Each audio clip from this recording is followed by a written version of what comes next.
కృష్ణా నదిలో ఉంది ఆ అమరావతి.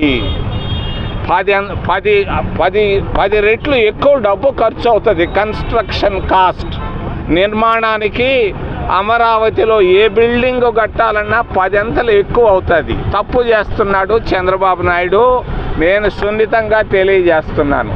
50 అంతస్తుల బిల్డింగ్ కట్టాలంటాడు అక్కడ సెక్రటేరియట్. ఏంటయా నువ్వు 50 అంతస్తులు ఒకవేళ కూలిపోతే ఎవరు దీనికి? నువ్వు ఈరోజు ఉంటావు, రేపు పోతావు. నువ్వు ఉంటావనే ఉంది ఎల్లకాలం. 50 అంతస్తుల బిల్డింగ్ అనేది పొరపాటు. ఏ ఆఫీసరు, ఏ ఇంజనీరు ధైర్యంగా మాట్లాడలేకపోతున్నాడు చంద్రబాబు నాయుడు ముఖ్యమంత్రి ముందు. నేను చెప్తున్నాను, ధైర్యంగా గూడూరు టవర్ క్లాక్ నుంచి నువ్వు చేస్తున్నది పొరపాటు.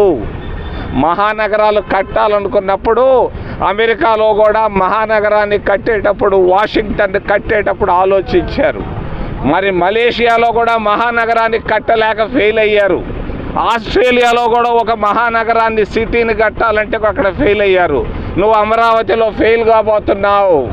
నేను చెప్తున్నాను నీకు, జాగ్రత్త. లక్షల కోట్ల రూపాయలు ఖర్చు పెడుతున్నావు, దానిపైన తప్పు పొరపాటు చేస్తున్నావు. సున్నితంగా ఆలోచించు, కొంచెం మేధావుల సలహాలు కూడా తీసుకో. ఒక మహానగరాన్ని కట్టాలంటే సొంత నిర్ణయాలు కాదు, మొండి నిర్ణయాలు కాదు, అందరితో మాట్లాడి చక్కటి. దుగ్గరాజపట్నం పోర్టు, పాపం మన్మోహన్ సింగ్ ఎక్కడున్నాడో ఆయన ఇచ్చినటువంటి పోర్టు కాంగ్రెస్ పార్టీ మరి చట్టంలో, పార్లమెంటు చట్టంలో పెట్టినటువంటి పోర్టు పైన దగా మాటలు మాట్లాడారు. మన వాళ్ళకి అర్థం కాలేదు అది. అక్కడ ఏంది, షిప్ బిల్డింగ్ యూనిట్ కాదు మాకు కావాల్సింది, పోర్టు, మేజర్ పోర్ట్. మేజర్ పోర్టుకి షిప్ బిల్డింగ్ యూనిట్కి చాలా తేడా ఉంది. ఇది చెవులో పువ్వు పెట్టడం వద్దు చంద్రబాబు నాయుడు. ఓ మోడీ ఆపండి. పోర్టు ప్రారంభిస్తే పోర్టు ద్వారా మనకి పరిశ్రమలు వస్తాయి. 100 పరిశ్రమలు విశాఖపట్నం, మద్రాసు లాగా వస్తాయి. పోర్టును ప్రారంభించండి, దాని ప్రక్కనే మీరు షిప్ బిల్డింగ్ యూనిట్ కూడా పెట్టుకోండి. మేము కాదన్నాం, పోర్టు ఖచ్చితంగా ప్రారంభించాలి. చంద్రబాబు నాయుడు ఈరోజు ఢిల్లీలో ఉన్నాడు. ఈ విషయాన్ని నీతి ఆయోగ్ అని ఒక దగ్గర ప్రస్తావించి తీరాలి. ఇది ఆయన బాధ్యత. 11 సంవత్సరాల నాడు చంద్రబాబు నాయుడు జాబు రాసి తన బంధువులకు సహాయం చేసేదాని కొరకుగా ఆపాడు. దాన్ని ఖండిస్తూ వెంటనే పోర్టు పనులు, మేజర్ పోర్ట్ అంటే గవర్నమెంట్ పోర్టు.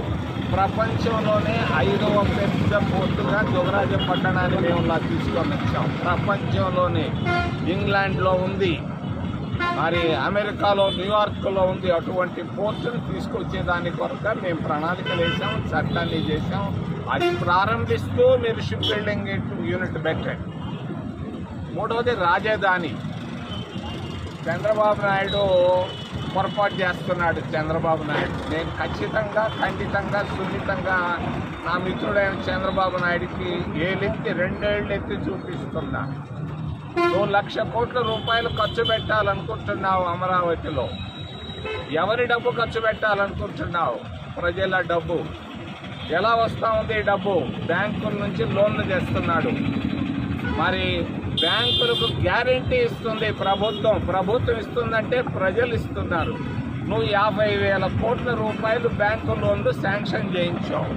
అమరావతిలో మహానగరాన్ని కట్టాలనుకుంటున్నావు. నువ్వు కట్టగలవా? నేను అడుగుతున్నాను. నువ్వు చేయలేవు ఆ పని. ఎందుకు చేయలేవు? అది కృష్ణా నదిలో ఉంది ఆ అమరావతి. 10 రెట్లు ఎక్కువ డబ్బు ఖర్చు అవుతుంది కన్స్ట్రక్షన్ కాస్ట్. నిర్మాణానికి అమరావతిలో ఏ బిల్డింగ్ కట్టాలన్నా 10 అంతలు ఎక్కువ అవుతుంది. తప్పు చేస్తున్నాడు చంద్రబాబు నాయుడు. నేను సున్నితంగా తెలియజేస్తున్నాను. 50 అంతస్తుల బిల్డింగ్ కట్టాలంటాడు అక్కడ సెక్రటేరియట్. ఏంటయా నువ్వు 50 అంతస్తులు ఒకవేళ కూలిపోతే ఎవరు దీనికి? నువ్వు ఈరోజు ఉంటావు, రేపు పోతావు. నువ్వు ఉంటావనే ఉంది ఎల్లకాలం. 50 అంతస్తుల బిల్డింగ్ అనేది పొరపాటు. ఏ ఆఫీసరు, ఏ ఇంజనీరు ధైర్యంగా మాట్లాడలేకపోతున్నాడు చంద్రబాబు నాయుడు ముఖ్యమంత్రి ముందు. నేను చెప్తున్నాను, ధైర్యంగా గూడూరు టవర్ క్లాక్ నుంచి నువ్వు చేస్తున్నది పొరపాటు. మహానగరాలు కట్టాలనుకున్నప్పుడు అమెరికాలో కూడా మహానగరాన్ని కట్టేటప్పుడు, వాషింగ్టన్ కట్టేటప్పుడు ఆలోచించారు. మరి మలేషియాలో కూడా మహానగరాన్ని కట్టలేక ఫెయిల్ అయ్యారు. ఆస్ట్రేలియాలో కూడా ఒక మహానగరాన్ని, సిటీని కట్టాలంటే అక్కడ ఫెయిల్ అయ్యారు. నువ్వు అమరావతిలో ఫెయిల్ కాబోతున్నావు. నేను చెప్తున్నాను నీకు, జాగ్రత్త. లక్షల కోట్ల రూపాయలు ఖర్చు పెడుతున్నావు, దానిపైన తప్పు పొరపాటు చేస్తున్నావు. సున్నితంగా ఆలోచించు, కొంచెం మేధావుల సలహాలు కూడా తీసుకో. ఒక మహానగరాన్ని కట్టాలంటే సొంత నిర్ణయాలు కాదు, మొండి నిర్ణయాలు కాదు, అందరితో మాట్లాడి చక్కటి నిర్ణయం తీసుకోవాలి. శివరామకృష్ణయ్య అని ఆయన సిఫారసు ఏం చేశాడు నేను అడుగుతున్నాను. అమరావతి